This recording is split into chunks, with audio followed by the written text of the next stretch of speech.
आता बातमी आहे नांदेडच्या माहूर गडावरून। माहूरच्या गडावर नवरात्र उत्सवाला सुरुवात झाली असून माहूर गडावर राज्यासह देशभरातील भाविक मोठ्या संख्येने श्री रेणुका मातेचे दर्शनासाठी दाखल झाले आहेत। महाराष्ट्रातील 3.5 शक्तिपीठापैकी मूळ आणि पूर्ण असलेलं माता रेणुका मातेचं हे पीठ आहे।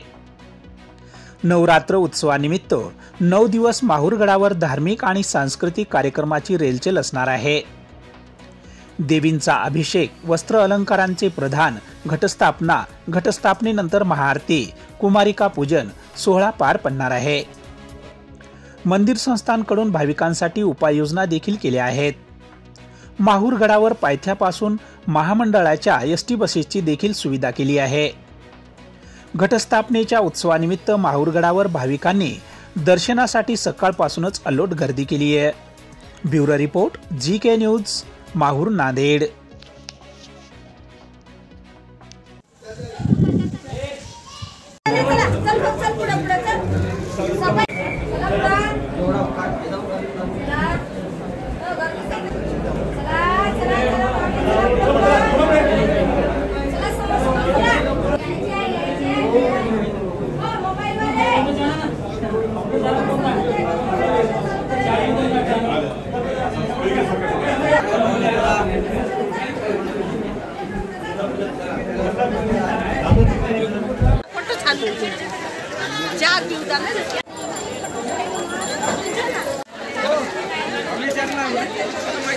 तुम्ही पाहत आहात महाराष्ट्राच्या कुशीतलं GK न्यूज मराठी, सात जनतेची, भूमी महाराष्ट्राची।